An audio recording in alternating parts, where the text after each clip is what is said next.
The saints, enlightened saints, they have physical contact with their wives only several times a year, just to have children only. And after that, if they have enough children the way they think they should, as an obligation to family, or just to have some children for the parental love for the wife or the husband, they will stop it after having enough children, even though they are still married. At one time, Kabir, the weaver saint, very famous poet also, he told people not to indulge in this kind of sensual pleasure. But they asked him why was he married and he had sensual pleasure before with his wife. He said, I was not enlightened. I was blind then. Yeah. So that means after fully enlightened, he and his wife become best friends only. And his wife was also a saint of high order. And she respected him then as a master, just like every other disciple. Sant Kabir is one of the most famous saints in India. And you know already, sometimes people say, what's the difference between your wife and my wife? Some of the men ask, we say, she's different. She's different, yeah. And the man, the disciple or maybe nosy people ask, what's the difference? So Kabir says, she obeyed absolutely every one of my commandments, every one of my requests. And you know that. Some story I told you already. If some of you don't know, maybe I repeat just a small portion, yeah? So that person asked, and then he tell Kabir, prove it to me. Prove it to me that your wife really listened to everything you ask. So Kabir said to his wife, she's nearby, next to him, he said, go out please, get me some stones. A round stone or any stone. And then she brought it in. He said, now make a fire, put some oil in it, and fry the stone for me. She did exactly just that. Finally that person, Kapish, understood that Kabir's wife is truly different from other men's wife. And another time, they run out of flour to make chapati. And Kabir sent his wife to the neighboring shop to borrow some flour.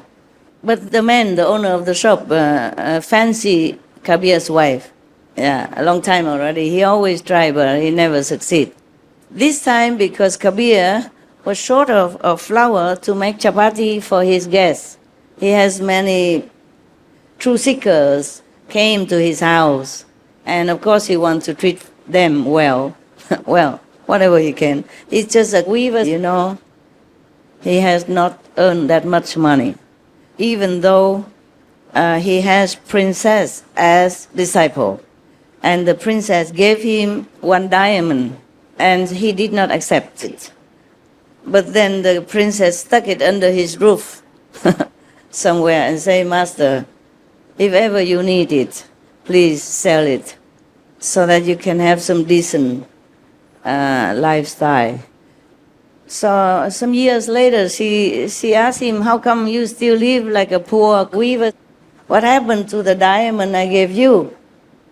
He said, wherever you put it, it's still there. Yeah? So he still lives a life of a simple weaver. Whatever he earns, he uses. And whatever he has extra, if somebody come to him in need or visit him, he treat them with that. But that day, too many people came, including some monks. At that time, mostly just monks came visit him. So the monks, of course, had nothing to offer. The monks in India, they go with only one staff, one bottle, like a god, to get the water. That's it. And then one clothes. One they cover around here, and one they wrap around them. Maybe a blanket, maybe a cloth. That's all they have, the Indian monk. The Indian monks that I have seen, okay, the Hindu monks, yeah, and other monks and nuns as well. Same. Even nuns there, they're also like that. Therefore, Kabir has to go borrow some flour. But this man, the owner of the shop, had taken much liking to the wife of Kabir a long time already. So this time he used this opportunity to kind of force her, say, if you have a physical relationship with me, then I give you as much flour as you want to take. The wife, of course, don't like that. Come home and told her husband. Kabir said, what? Just that? And you did not even agree? Come, I take you back there. Because it's raining and it's muddy. He's a gentleman, so he carried her to the shop and tell the owner, here, my wife, please, be gentle, take care of her, and give me the flowers.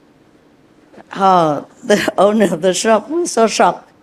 Who wouldn't be, right? He thought he should do it secretly with the wife, but the husband knew, and then even offer him, his wife, openly. He was so scared.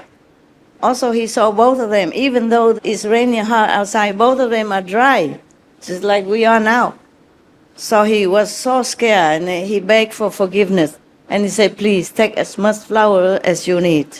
I will never dare to offend both of you, saintly practitioner again. Please forgive me. All right, so they have flour and nothing happened.